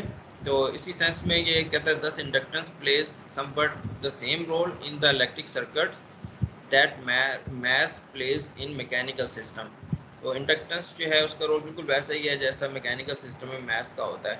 The greater L is the harder it is to change the current. जितनी ज़्यादा इंडक्टेंस उस जो है वो अपरेटस की होगी या करंट लूप की होगी लेट से, तो उतना ही आपको उसमें करंट चेंज करने में मुश्किल पेश आएगी, ठीक है। और बिल्कुल इसी तरीके से जितना ज़्यादा मैस होगा तो उसको उसकी वेलोसिटी को चेंज करना उतना ही मुश्किल होगा, ठीक। तो इसमें ये एक पैरेललिज्म है जो है इन सिचुएशन में, इसको आप समझ सकते हो इस तरीके से। तो यहाँ पे एक मजे की कैलकुलेशन है जो नॉर्मली मुख्तलिफ जगहों पे ख़ासतौर पे सर्किट RLC सर्किट जो है उनमें होती है। RL सर्किट एक तरह से इसने बनाया हुआ है, सीरीज़ में है।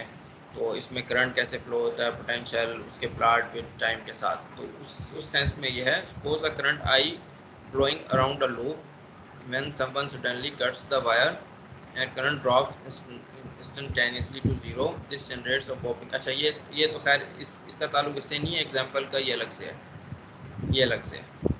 तो एक कहता है कि वायर में करंट जो है फ्लो कर रही है और आप किसी ने एकदम से उस वायर को काट दिया, तो उसमें जो करंट की चेंज है वो बहुत तेज़ी के साथ अकर करेगी, यानी कि बहुत तेज़ी के साथ वो जीरो हो जाएगी।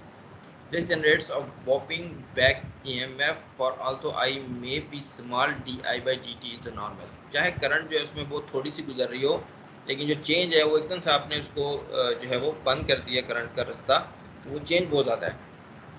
That's why you often draw a spark when you unplug an iron or toaster.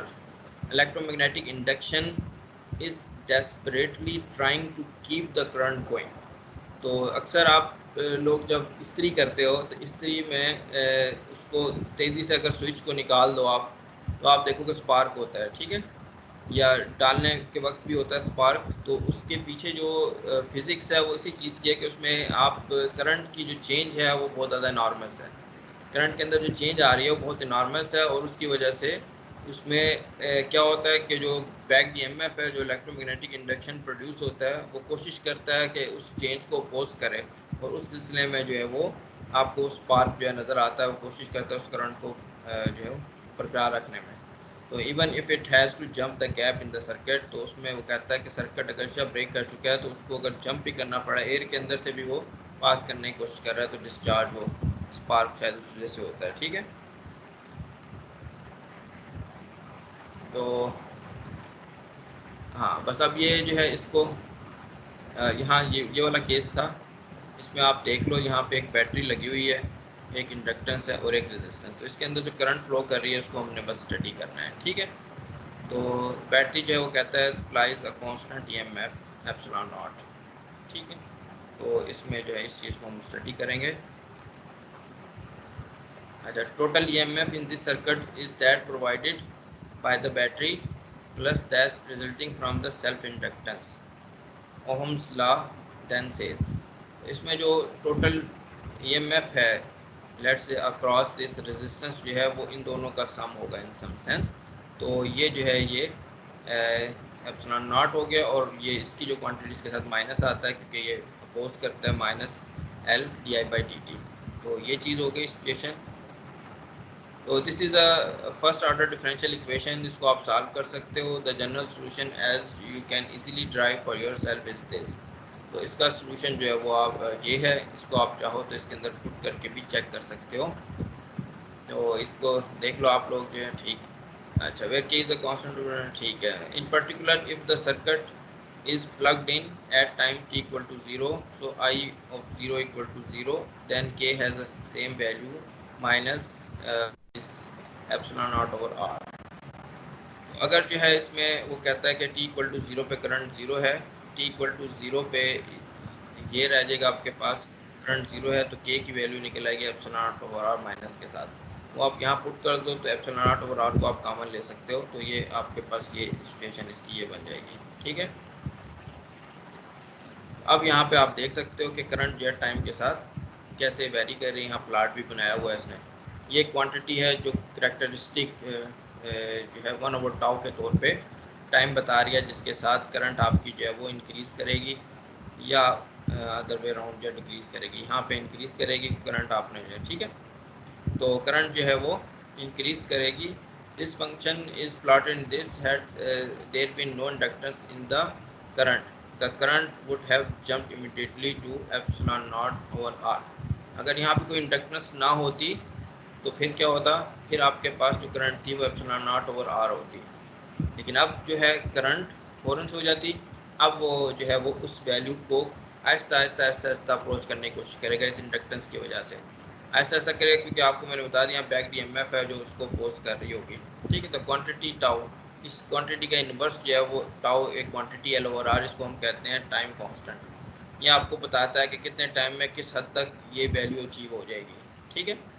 तो यहाँ तक जो है E टाइम्स, फिर 2E times, 3E times, E की पावर में जो है ये इस वैल्यू के करीब पहुँचने की कोशिश करेगा, ठीक है। इसको E फोल्ड्स कह सकते हो हम लोग, इन्फ्लेशन में यूज़ करते हैं E फोल्डिंग्स जो है।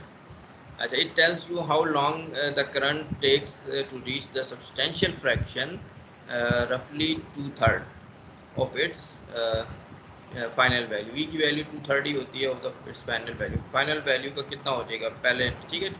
तो टाउ टाइम गुजरने के बाद ये 2/3 वैल्यू अटेन कर लेगा, फिर मज़ीद उसका 2/3 जो है इस तरीके से ये वैल्यू अटेन करता रहेगा, ठीक है। तो यहाँ पे स्टूडेंट्स जो है मेरे वो एक्टिव हुए हैं, रिसर्च के मैसेजेस कर रहे हैं। अच्छा, जो इसमें फिर ये मुख्तलिफ़ किस्म की एग्ज़ाम वो प्रॉब्लम है, ये मैं आप लोगों पे छोड़ता हूँ, या आप लोग देखो इसमें अगर कोई प्रॉब्लम होते हैं तो मुझे बताना। म्यूचुअल इंडक्टेंस वगैरह निकालनी है, इसमें सेल्फ इंडक्टेंस निकालनी है आपने। और अब बस लास्ट एक टॉपिक हम लोग डिस्कस करेंगे इस लेक्चर का, और वो है कि एनर्जी इन मैग्नेटिक फील्ड। जिस तरीके से हमने इलेक्ट्रिक फील्ड में एनर्जी की बात की थी वो मेरे ख्याल half epsilon not E square के प्रोपोर्शनल थी energy density.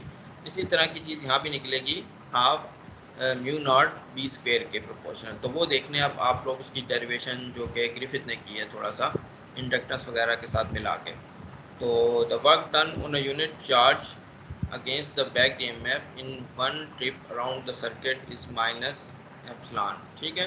The minus sign records the fact that this is the work done by you against the EMF, not the work done by the EMF.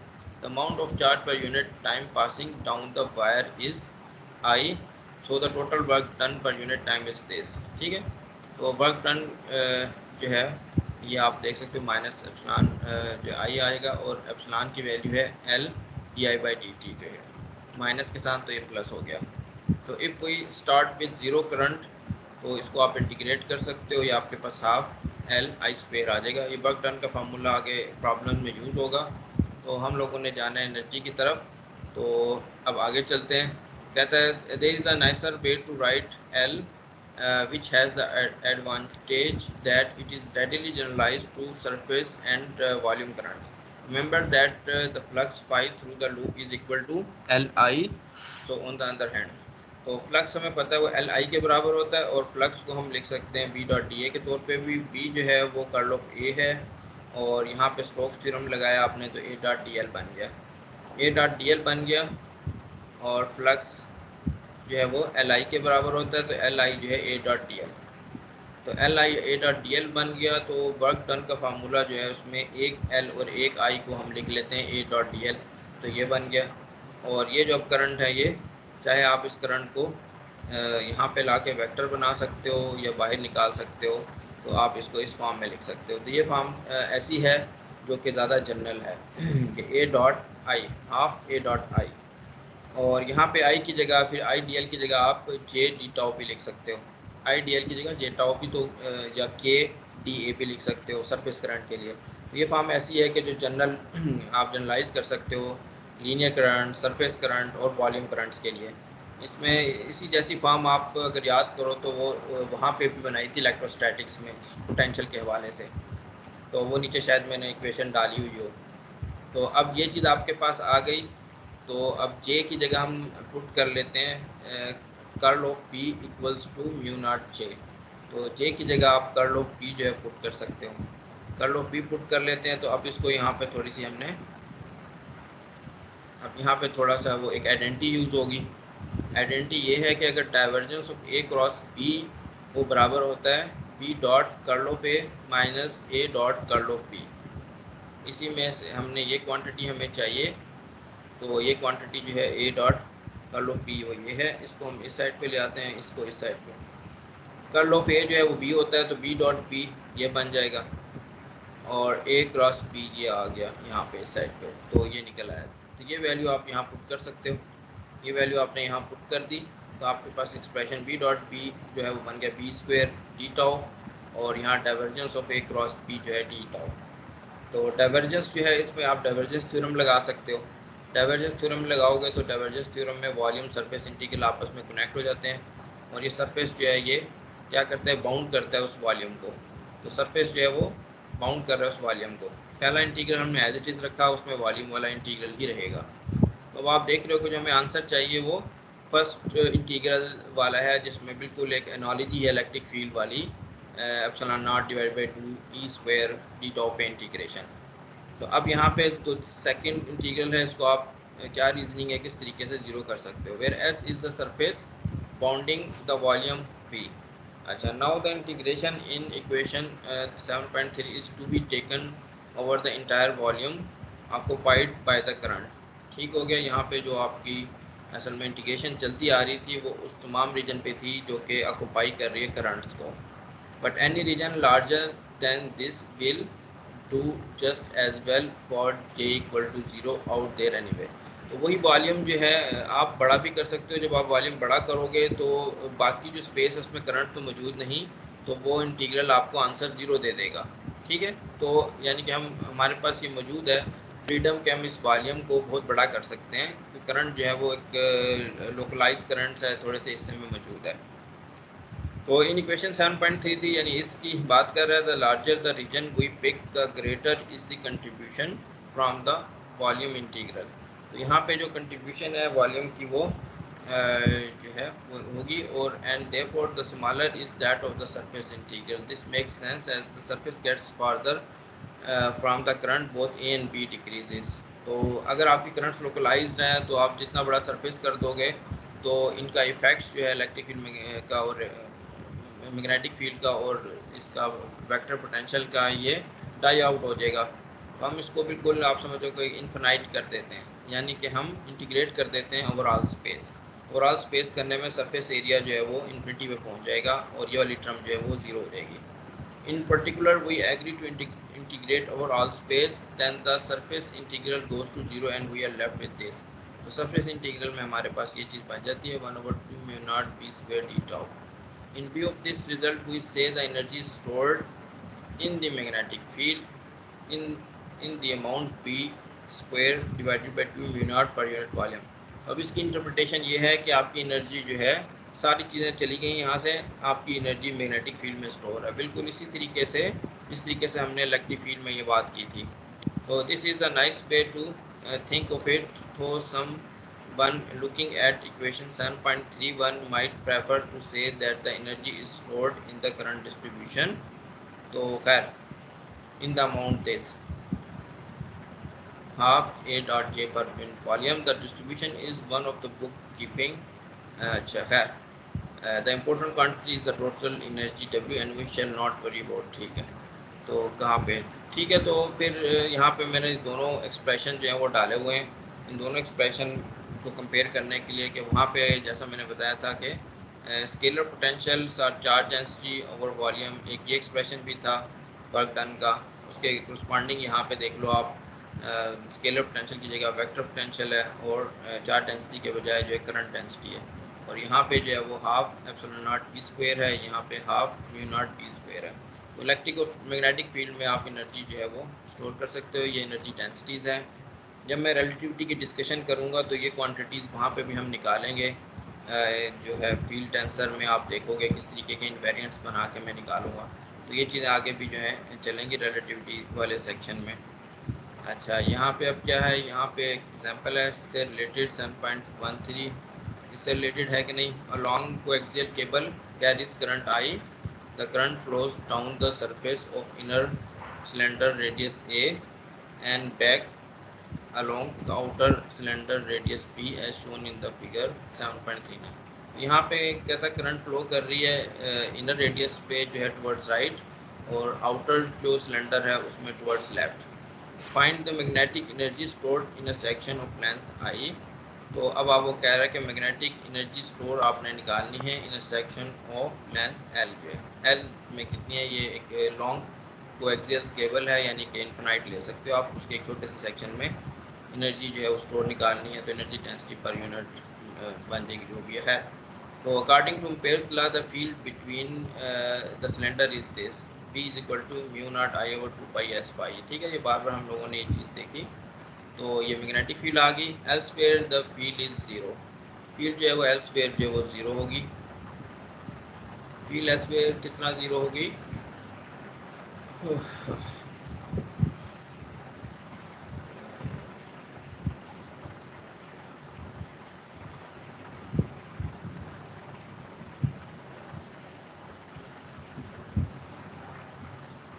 Current इसके अंदर से घूम रही है तो इसमें मैग्नेटिक फील्ड जो है बाहर की तरफ, मेरे ख्याल बाहर की तरफ होगी, इन साइड ज़ीरो हो जाती है. तो इन साइड आई की भी ज़ीरो हो जाएगी. और ठीक है, ये जो करंट होगी ठीक है सही है, सिर्फ दरमियान में जो है बचेगी और दरमियान में बचेगी और ड्यू टू जो है इनर सिलेंडर जो है ठीक.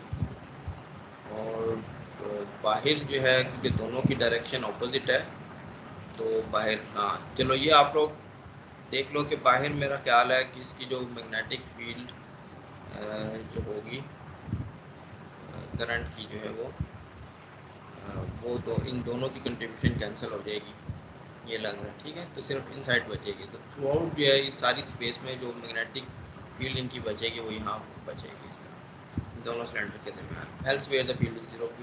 ठीक है.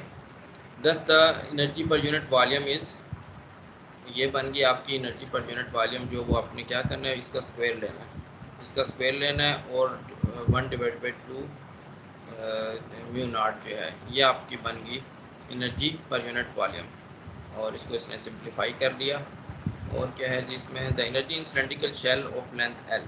तो अब लेंथ एल में अगर निकालनी है तो इसको आप वॉल्यूम पे इंटीग्रेट कर लो एल से और फिर एस टी एस के साथ. ठीक है, 2 पाई, हाँ 2 पाई एल के साथ into 2 pi S T S. ठीक है, 2 पाई जो है वो बन जाएगा इसका सर्कमफिरेंस और टी एस जो है थोड़ा सा डिस्टेंस. तो इस वॉल्यूम के साथ आपने इसको मल्टीप्लाई करके इंटीग्रेट करना है. तो यहाँ पे एस एक कैंसिल हो गया, 1/s को इंटीग्रेट करोगे तो लॉग का फैक्टर आ जाएगा. तो ये आपके पास जो है वर्क डन आ गया. Integrating from A to B we have this. ठीक है, और ये कह रहा है कि इतनी मेहनत की आपने इसको निकालने में, तो ये आप एक और तरीके से भी निकाल सकते हो. अकॉर्डिंग यहाँ पे हमने एनर्जी का फार्मूला निकाला था हाफ एल आई स्क्वायर से. एल की वैल्यू हमें पता है इसकी, वहाँ पे जो है ये आप अच्छा नहीं, ये यहाँ पे जो है निकाला नहीं है बल्कि हमने पहले ये कह रहा है कि आप सेल्फ इंडक्टेंस भी निकाल सकते हो इसकी. ठीक है, डब्ल्यू जो है वो हाफ एल आई स्क्वायर है. तो आई स्क्वायर आप यहाँ से हटा दो, हाफ हटा दो तो आपके पास एल का एक्सप्रेशन आ जाता है. This method of calculating self inductance is specially useful when the current is not confined to a single path.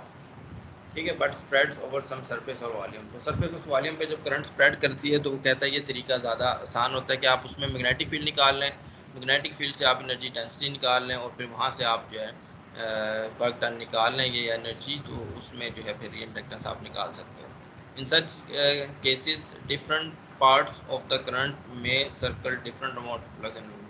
तो वो कहता हूँ दूसरे तरीक़ों से निकालना जो है काफ़ी मुश्किल हो सकता है इंडक्टेंस जो है. तो बस यहाँ पे हम इसको ख़त्म करेंगे. ये कुछ प्रॉब्लम्स है आप लोग देख लेना इसमें जो है. Find the energy stored in section of length और लॉन्ग सॉलिनॉइड. तो मिलता जुलता प्रॉब्लम लग रहा है ये सॉलिनॉइड वाला. Calculate the energy stored in the toroidal coil. तो एनर्जी स्टोर्ड टॉरॉइडल कॉइल में अप्लाइंग 7.34 और ये 7.34 क्या है यहाँ तो मैंने शायद इक्वेशंस नंबर 7.34, हाँ ये. तो एनर्जी स्टोर वो कहता है टॉरॉइडल वाले केस में करो. टॉरॉइडल वाला केस जो है आपका वो हमने ऊपर डिस्कस किया था अगर आप लोगों को याद हो, ये वाला जो है. ठीक है, इसमें एनर्जी स्टोर हो कहता है निकालो. वैसे एनर्जी स्टोर जो है W equal to half L I square से आप निकाल सकते हो, एल आपको गिवन है, लेकिन वो कह रहा है ये एक्सप्रेशन यूज़ नहीं करना, आपने मैग्नेटिक फील्ड वाला करना है। मैग्नेटिक फील्ड आपके पास ये मौजूद है और इससे आप पी स्क्वेयर करके इसको ओवरऑल स्पेस इंटीग्रेट करो तो आप निकाल सकते हो। तो ये सिंपल प्रॉब्लम्स हैं जिसको आप लोग कर सकते हो। और क्या चीज़ है इसके अंदर? अच्छा, long cable carry surface surface. अच्छा, यहाँ पे भी मिलता जुलता ही है वो प्रॉब्लम जो एग्जांपल में किया हमने। और चलो इसको भी आप लोग देख लेना। और क्या चीज़ है ये तो लूप है करंट के। अच्छा, two tiny wire loops with areas A1 and A2 are stated displacement r apart this. ठीक है, तो आर डिस्टेंस अपार्ट है, इनकी ओरिएंटेशन इस तरीके की है। Find there mutual inductance. तो कहता है इसको आप ट्रीट कर सकते हो मैग्नेटिक डायपोल की तरह पे है। ठीक, सपोज द करंट। ठीक, तो फिर इसको भी आप लोग देख लो, फिर मुझे बताना जो है। ठीक है, अच्छा, तो यहाँ मैं भी रिकॉर्डिंग स्टॉप करता हूँ, आप लोगों एग्ज़ाम से मुतल्लिक आप लोगों से भी बात कर लेता हूँ इससे पहले जो अगर आप लोगों को क्वेश्चन है इससे रिलेटेड, वरना फिर हम लोग